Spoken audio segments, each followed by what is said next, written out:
কুকুরের মধ্যে যে গুণগুলো আছে এই গুণগুলো যদি আপনার আমার মধ্যে চলে আসে আমরা আল্লাহর ওলি হয়ে যাব। কুকুরের মধ্যে ভালো ভালো গুণ আছে, একটা মাত্র খারাপ গুণ। একটা খারাপ গুণের কারণে কুকুর কুকুর হইছে। আর এমন একটা কেন 1 কোটি গুণ আমাদের মধ্যে আছে। আবার মুসলমান বন্ধুগণ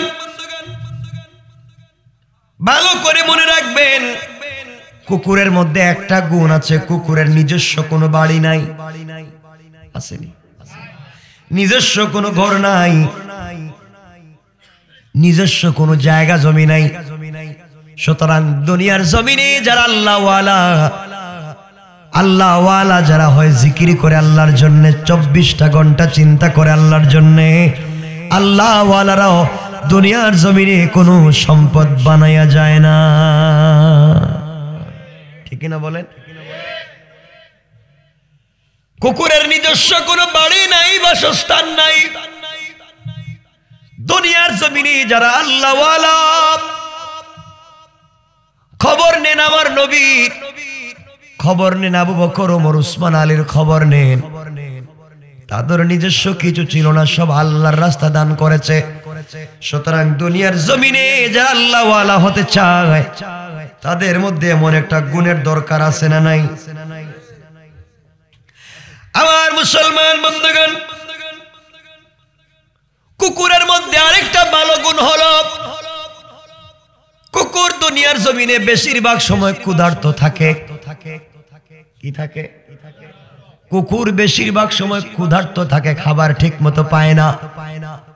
দুনিয়ার জমিনে যারা আল্লাহওয়ালা হয়ে যায় তারাও খাবারের পিছনে দৌড়ায় না, বরং ক্ষুধার্ত থেকে আল্লাহর জিকিরের পিছনে দৌড়ায়। ঠিক কিনা বলে? কুকুর বেশি সময় ক্ষুধার্ত থাকে, আল্লাহওয়ালারাও কম খায়। আল্লাহওয়ালারা কম খায়। ইমাম আহমদ ইবনে হাম্বল তো হাম্বলি মাযহাবের ইমাম, কম খেতেন। রাত্রবেলা কম খেয়ে একটা কোরআনের আয়াত থেকে 40টা মাসআলা বের করতে পারতেন।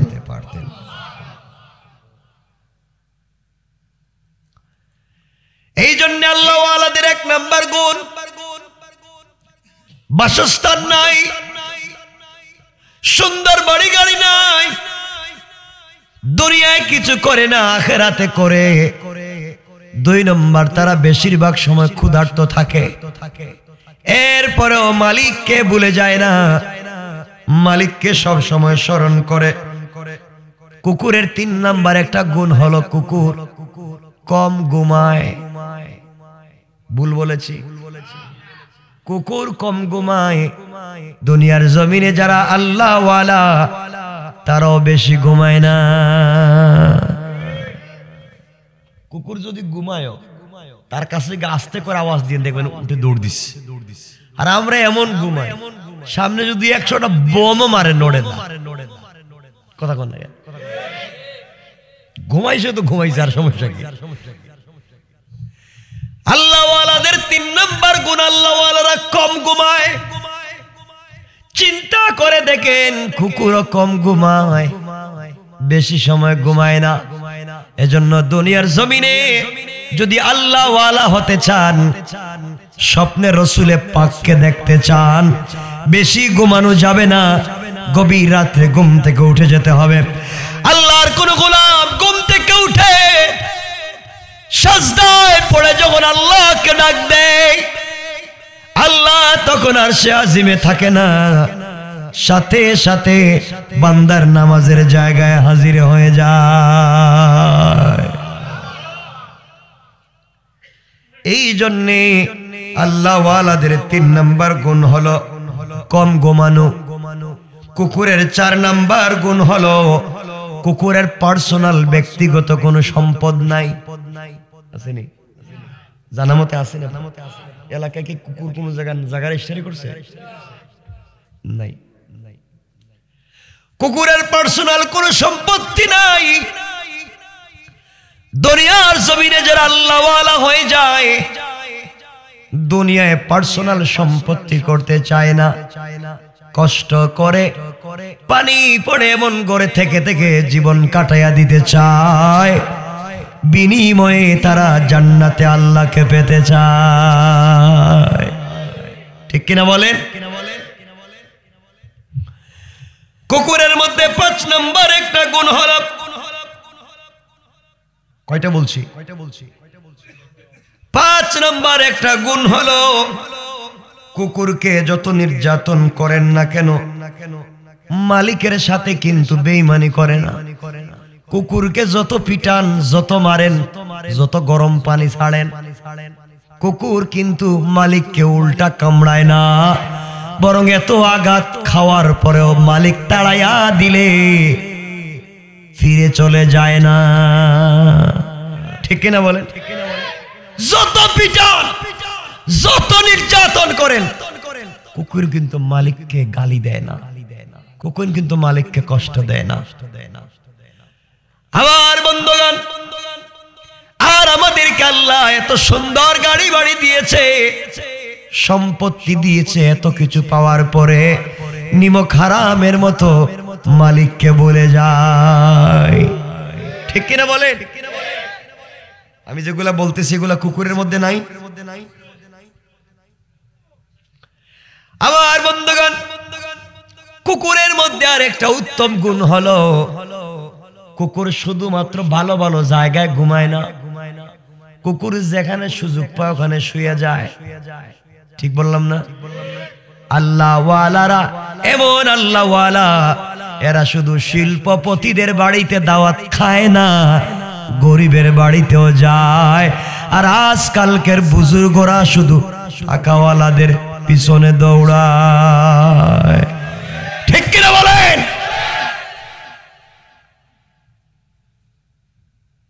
হাদিয়া দেয়, থ্যাংক ইউ, আপনি বেশি দিবেন আবার দিবেন, আর যে হাদিয়া দিল না করি আপনি তাড়াতাড়ি যান, সিরিয়ালে আরেকজনের সুযোগ দেন।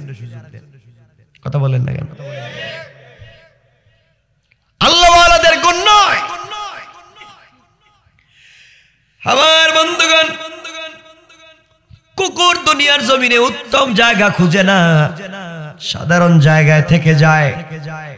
কুকুরের মধ্যে আর একটা গুণ হলো, ঘুমানোর জায়গা থেকে কুকুরকে যদি কেউ পিটাইয়া বের করে দেয়, কুকুর ঘুমিয়েছিল, পিটাইয়া ওখান থেকে একজন উঠাইয়া দিয়েছে, কুকুর বলেন এটা আমার জায়গা, আমার এখানে উঠাইয়া দিবেন, এখানে আমি থাকবো, বলেনি? একদিন বলছি আপনি পিটাইছেন, দৌড় দিছে। আল্লাহ ওয়ালারা এমন হয়ে যান, আল্লাহ ওয়ালাদেরকে আপনি পিটাবেন, আঘাত করবেন, বিনিময়ে আপনাকে গালি দিবে না, কষ্ট দিবে না, বরং আল্লাহ ওয়ালারা আঘাতের নির্যাতনের বদলা শান্তির দোয়া করে যায়। ঠিক বললাম না?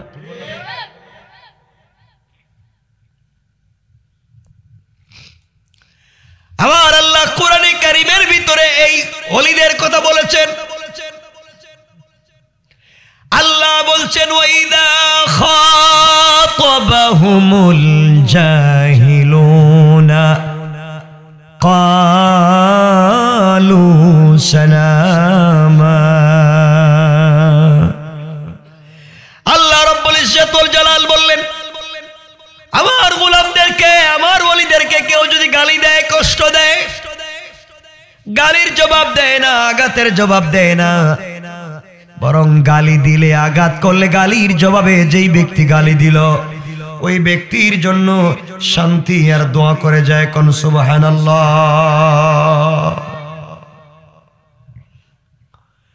আমার মুসলমান বন্ধুগণ, কুকুরের মধ্যে 8 নম্বর একটা গুণ আছে, কুকুরকে আপনি যত পিটান, যত মারেন, চলে যায়, সরে যায়, কিন্তু একটা পচা নষ্ট একটা হাড্ডি দিবেন, আবার দৌড়াইয়া চলে আসবে, আবার মালিকের দরজার সামনে চলে আসবে।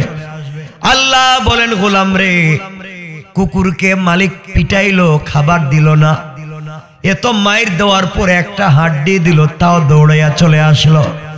আর আমি আল্লাহ তোকে হাত দিলাম, পা দিলাম, পঞ্চ ইন্দ্রিয় দিলাম, অক্সিজেন দিলাম, গাড়ি দিলাম, বাড়ি দিলাম, এত সম্পত্তি দিলাম, এরপরেও গোলাম তুই দৌড়াইয়া আমার বাড়িতে আসলে না। গোলাম রে 80 বৎসর গুনাহ করে দৌড়াইয়া থাকবার পরে ইন্তেকালের আগে যদি একটা বার আমি আল্লাহকে চিনতে পেরে আমি আল্লাহর দরবারে তওবা করে ক্ষমা চাও। 80 বৎসর একটা সন্তান হারিয়ে যাওয়ার পরে মা যদি ওই সন্তানকে ফিরে পায় যেমন খুশি হয়, আমি আল্লাহ গুনাহগার গোলাম তওবা করে ফিরে আসলে তার চাইতে বেশি খুশি হয়ে যায়। সুবহানাল্লাহ পড়ে। আমার বন্ধুগণ, কুকুরের মধ্যে আরেকটা গুণ হলো 9 নাম্বার গুণ, মালিক খাচ্ছে দেখলে, মালিক খাচ্ছে, কুকুর জাপায়া মালিকের খাবারের উপরে পড়ে যায় না, কুকুর জাপায়া আরেকজনের খাবার মালিকের খাবারে পড়ে যায় না, বরং আশেপাশে ঘুরে মালিক ভালো খাওয়ার পরে ডাস্টবিনে যেগুলা ফালায় ওগুলার অপেক্ষা করে। আল্লাহ বললেন গোলাম রে, আল্লাহ ওয়ালারা হয়ে যায় যারা দুনিয়ার জমিনে, যারা আল্লাহ ওয়ালা হয়ে যায় ওরা কোনোদিন আমি মালিকের সঙ্গে বেঈমানি করে না, আমার কোনো কাজে ওরা ডিস্টার্ব করে না, আমার কোরআনের কাজে ওরা ঝামেলা তৈরি করে না। আর যারা আমার গোলাম দাবি করে শয়তানি করে তারাই শুধুমাত্র কেবলমাত্র দুনিয়ার জমিনে ফিতনা করে। কোন ঠিক কিনা? কয়টা গুণ বলছি? কুকুরের মধ্যে আরেকটা গুণ হলো কুকুর কোন জায়গা থেকে যদি চলে যায় ওই জায়গায় কিন্তু আর ফিরে আসে না। দেখবেন আপনার কুকুর ছিল, চলে গেছে, কোথায় গেছে খবর নাই, আপনি খাওয়াইছেন, বড় করছেন, কই গেছে কোনো খবর আছে না? কোথায় চলে যায় খবর নাই। দুনিয়ার জমিনে এটা মনে রাখে না, দুনিয়ার জমিনে আল্লাহ ওয়ালা যারা, কে কষ্ট দিল, কে মারলো, কে পিটালো, কে গালি দিল, দিলের ভিতরে নিয়ে বসে থাকে না, ভুলে যায় কে কোন দিন কোথায় গালি দিয়েছে, ভুলে যায়। আল্লাহ ওয়ালারা কারো কষ্টকে ভিতরে জায়গা দেয় না। ঠিক কিনা বলেন? আপনারা তো এটা ভিতরে বাঁধিয়ে রাখেন যে আমার গালি দিছস, মরার আগে আমি যদি না পারে প্রতিশোধ নিতে আমার ছেলেরে কইয়ে যাব। ঠিক কিনা বলেন? আহা, আপনাদের আওয়াজে কষ্ট হইতেছে বুঝতেছি। আবার বন্ধুগণ, কুকুরের আরেকটা গুণ হলো কুকুর কোনদিন গীবত করছে শুনছেননি? না, করছে মনে হয়। গীবত করেনি? আপনারা করেননি? হ্যাঁ, কুকুর কোনদিন গীবত করে নাই। কুকুর কোনদিন বন্ধুর সাথে বেঈমানি করে নাই। কুকুর কোনদিন দুনিয়ার জমিনে অন্যায় করে নাই এতটুকুন যতটুকুন আমরা করি। কিন্তু কুকুর হলো কেন এত ভালো কাজ থাকবার পরে কুকুর হলো কেন? আল্লাহ বলছেন কুকুরের মধ্যে একটা আছে, সেটা হলো হিংসা। কুকুরের ভিতরে কি আছে? হিংসা নাই? এমন হিংসা কুকুরের ভিতরে আছে। এখানে একটা মরা জিনিস পড়ে আছে, আশেপাশে তার আরো বহুত কুকুর আছে, কাউরে খাইতে দিবে না, সবরে মারে, হেকা খাবে। সবগুলারে দৌড়াইতে গিয়া কাক মুষ্টি নিয়ে গেছে। কথা বলেন না কেন? নিজেও খাইলো না, নিজের মতো কাউকে খাইতে দিবে না, অন্য কেউ নিয়ে যাক, মাগার তার নিজের কাউরে খাইতে দিবে না। কথা বলেন না কেন? কুকুরের মধ্যে এমন হিংসা আসেনি? আমাদের মধ্যে এমন হিংসা আছে না? নাই। আমি এটা পারি নাই, আমার জাতি অন্য কাউকে এটা দিতে দিব না, প্রয়োজন অন্য কেউ আসো। দরকার হইলে আলিম উলামাদেরকে ডুবাবার জন্য আলিম আলিম একত্রিত হয় না, জালিমের সাথে মিলে আলিমরে পিটায়। ঠিক কিনা বলেন? আমরা এমন খারাপ হইছি, আমরা এত নিচে নামছি, আলিমে আলিমে দেখাতে পারে না। আপনাদের কষ্ট হচ্ছে বুঝতেছি, আমি লম্বা করতে চাই না। কষ্ট হচ্ছে না? আরে বলাই হয়েছে যে বেশি লম্বা করা যাবে না। শুনেন না, আলেমে আলেমে এত ঝামেলা। এক হুজুর আরেক হুজুরে দেখতে পারে না। এই পিসাব রে কই কাফির। কথা বল না, আসেনি কথা বল না, আছে এই খানকার পীরে দেখতে পারে না, এই মাদ্রাসার প্রিন্সিপালে দেখতে পারে না, এই মসজিদের খতিব সাহেব এই মসজিদের খতিব সাহেব দেখতে পারে না। কয়ে শুধু খতম পড়ে আমার দাওয়াত দেয় না। ঠিক বললাম? হেই হের মুরিদ গুলো শব্দ নিয়ে আমার মুরিদ গরিব মার শুরু হয়ে গেছে। এজন্য আমার বন্ধুগণ, দুনিয়ার জমিনে ফিতনা করা যাবে না। মানুষগুলাকে একসাথে নিয়ে চলবার চেষ্টা করেন, নামাজ পড়েন, একসাথে মানুষকে নিয়ে চলবার চেষ্টা করেন। আল্লাহ বলেছেন, গোলাম রে, দুনিয়ার জমিনে একসাথে যদি চলতে পারো, আমি আল্লাহ কথা দিলাম, গোলাম কথা দিলাম, ইন্তেকাল করতে দেরি হবে, আমি আল্লাহর তৈরি জান্নাতে যেতে দেরি হবে না। কোন সুবহানাল্লাহ, আওয়াজ করে কোন আল্লাহু আকবার। আমার বন্ধুগণ, আল্লাহ রাব্বুল ইজ্জত ওয়াল জালাল বলেছেন, গোলাম রে, এই দুনিয়ার জমিনে শর্টকাট যদি জান্নাতে যাইতে চাও, আমার রাসূল যেই পথের কথা বলেছেন সেই পথে যদি চলতে পারো, গোলাম দুনিয়ার জমিনে আমার রাসূলকে যদি চিনতে পারো, ইন্তেকালের পরে রাসূলের নিজ হাতে হাউজে কাউসারের পানি পান করবা, আল্লাহর আরশে আজিমের ছায়ায় থাকতে পারবা। আর আমি আল্লাহ কথা দিলাম, দুনিয়ায় যদি আমার রাসূলকে চিনতে পারো, আমি আল্লাহ বিনা হিসাবে জান্নাতের ওয়াদা দিলাম। এই জন্য এই মুহূর্তে আমি আপনাদেরকে সংক্ষেপ করে একটা আমল বলবো। এই আমল বলি আলোচনা সংক্ষেপ করে দেব। একটা মাত্র আমল যদি আপনি করেন, লাইফ কামিয়াব। পারবা তো ইনশাআল্লাহ? বলেন না ইনশাআল্লাহ? আমার মুসলমান বন্ধুগণ, গভীর মনোযোগ। আল্লাহর পয়গম্বর, আখিরি জামানার নবী জনাবে মুহাম্মদুর রাসূলুল্লাহ সাল্লাল্লাহু আলাইহি ওয়াসাল্লাম মদিনার মসজিদে বসা, নবীজির সামনে আলী বসা, সাহাবায়ে কেরাম বসা। আলীকে বললেন, আলী রে, আমি কি আজকে তোমাকে কিছু ওয়াজ করব, নসিহত করব? এই নসিহত গুলা যদি তুমি মানতে পারো, ইন্তেকাল করলে জান্নাতুল ফিরদাউসে চলে যাইবা। আলী বললেন, ইয়া রাসূলুল্লাহ, আপনি বলেন। নবীজি বললেন, আলী রে, তুমি যদি জান্নাতে যেতে চাও বিনা হিসাবে, আল্লাহর আরশে আজিমের ছায়ায় থাকতে চাও, আমার নিজ হাতে হাউজে কাউসারের পানি পান করতে চাও, প্রত্যেক দিন রাত্রে, প্রতি রাত্রে তুমি 4000 দিনার আল্লাহর রাস্তায় দান করবা। তুমি যদি প্রতি রাত্রে 4000 দিনার আল্লাহর রাস্তায় দান করতে পারো, 4000 টাকা আল্লাহর রাস্তায় দান করতে পারো, ইন্তেকাল করলে বিনা হিসাবে জান্নাতে যাইবা। কোন সুবহানাল্লাহ। আলী বললেন, ইয়া রাসূলুল্লাহ, আমার ঘরে মাসের পর মাস চুলা আগুন ধরে না, এক বছরেও তো 4000 দিনার মিলাইতে পারবো না। আর আপনি বললেন প্রত্যেক রাতে আমি 4000 দিনার দিব। আল্লাহর রাসূল বললেন, আলী রে, আমি কি বলে দেব, কেমনে দিবা?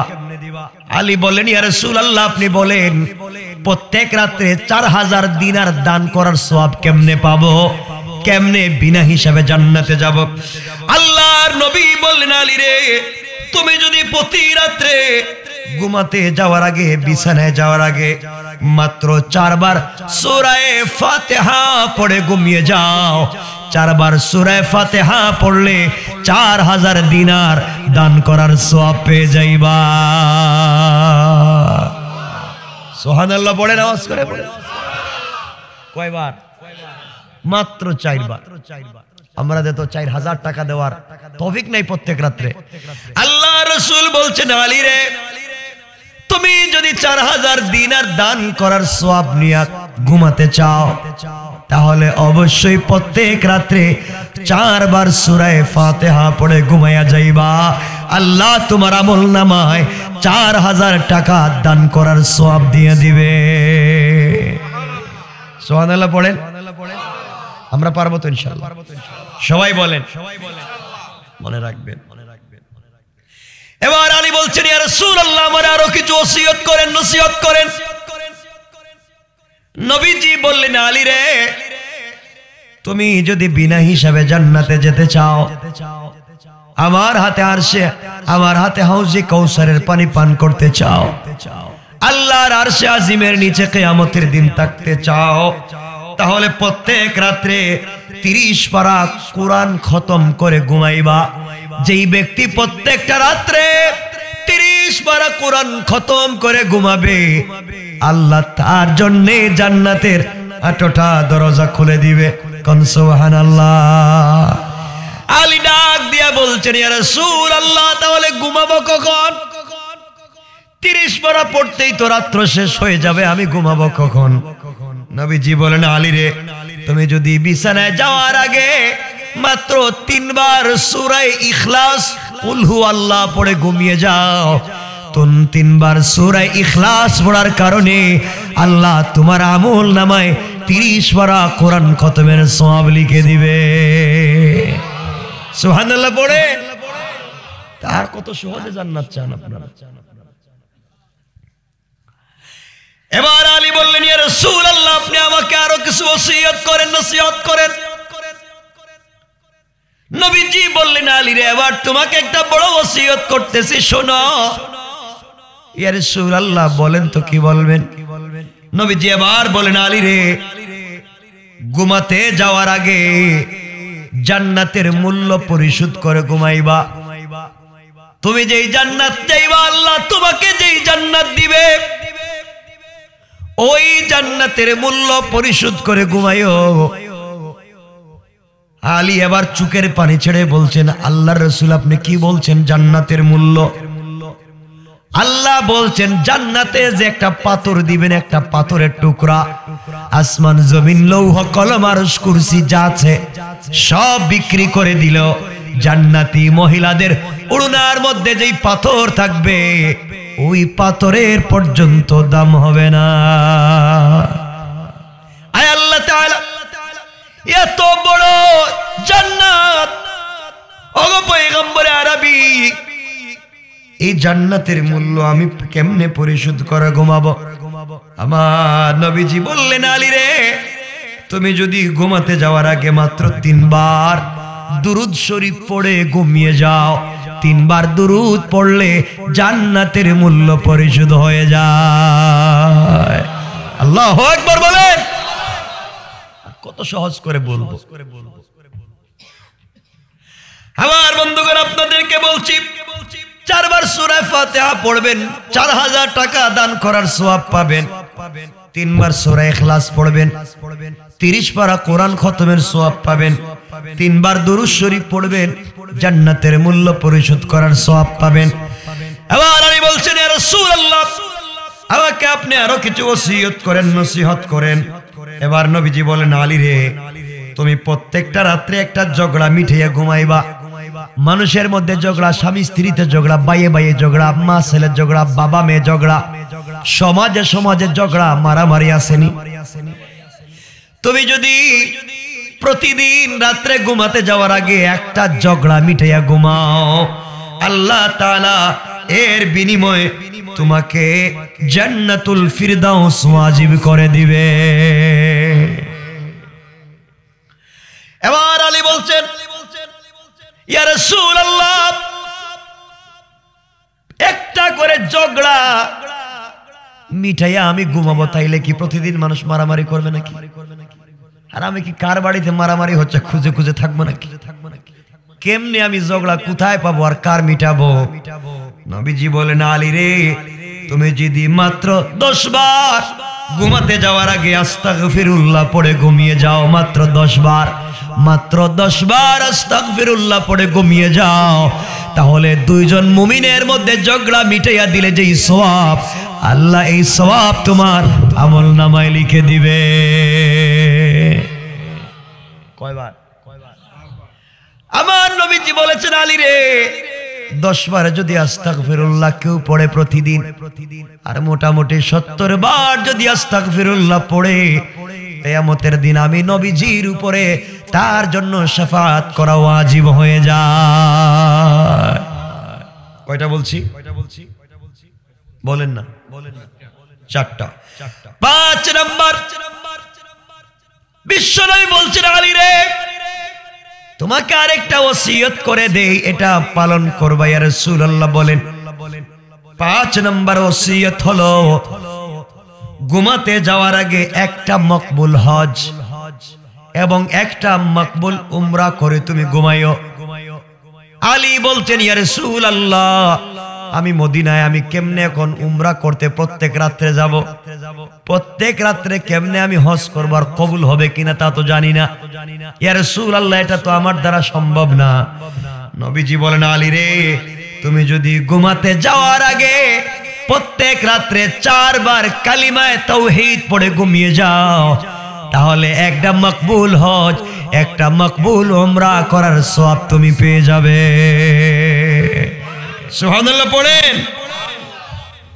আমার বন্ধুগণ, কত সহজ মকবুল উমরা, মকবুল হজ করার সওয়াব যদি পেতে চান, মাত্র 4 বার কালিমায়ে তাইয়্যিবা পড়বেন, কালিমায়ে ঈমানিয়া পড়বেন, কালিমায়ে তাওহীদ পড়বেন। আর যদি আপনারা দুনিয়ার জমিনে ঝগড়া মিটিয়ে জান্নাতে যেতে চান, 10 বার আস্তাগফিরুল্লাহ পড়বেন। জান্নাতের মূল্য দিতে চান, 3 বার দুরূদ শরীফ পড়বেন। 30 পারা কোরআন খতম করে ঘুমাতে চান, 3 বার সূরা ইখলাস পড়বেন। 4000 দিনার দান করে ঘুমাতে চান, 4 বার সূরা ফাতিহা পড়বেন। 4 বার সূরা ফাতিহা, 3 বার সূরা ইখলাস, 3 বার দুরূদ শরীফ, 10 বার আস্তাগফিরুল্লাহ, 4 বার কালিমায়ে তাইয়্যিবা, কালিমায়ে তাওহীদ, কালিমায়ে ঈমানিয়া। এটা পড়তে সব মিলিয়ে 5 মিনিট লাগবে না? কথা বলেন না কেন? এগুলা যদি করতে পারি, রাসূল বলেছেন এই আমলগুলা প্রত্যেক রাত্রে যেই ব্যক্তি করবে, কিয়ামতের দিন আল্লাহ তার হিসাব তো নিবেন না, বরং তার সুপারিশে কয়েকশো লোককে জান্নাতে পাঠাইয়া দিবে। সুবহানাল্লাহ, ওয়াজ করে পড়েন সুবহানাল্লাহ। 12টা হয়ে গেছে নাকি? আপনাদের কষ্ট হচ্ছে, আমাকে বলা হয়েছিল 11:30টায়। আর লম্বা করতে চাইব না, 41 হয়ে গেছে না? আর লম্বা করার দরকার নেই। শুনেন না, এই আমলগুলা তো মানবেন ইনশাআল্লাহ। সবাই বলেন ইনশাআল্লাহ। 4 বার কি মনে রাখেন, 4 বার সূরা ফাতিহা, 3 বার, এরপরে 3 বার, 10 বার। কয়টা গেছে? 5 নম্বরে কি? কয়বার? 4 বার। 4 বার কালিমা, 4 বার কালিমায়ে তাইয়্যিবা, 10 বার আস্তাগফিরুল্লাহ, 3 বার দুরূদ শরীফ, 3 বার সূরা ইখলাস, 4 বার সূরা ফাতিহা। যেই ব্যক্তি পড়বে আল্লাহর রাসূলের হাত ধরে জান্নাতে পৌঁছে যাবে। এর চাইতে সহজ আর কেমনে জান্নাতের কথা? আল্লাহ আমাদের কবুল করুন।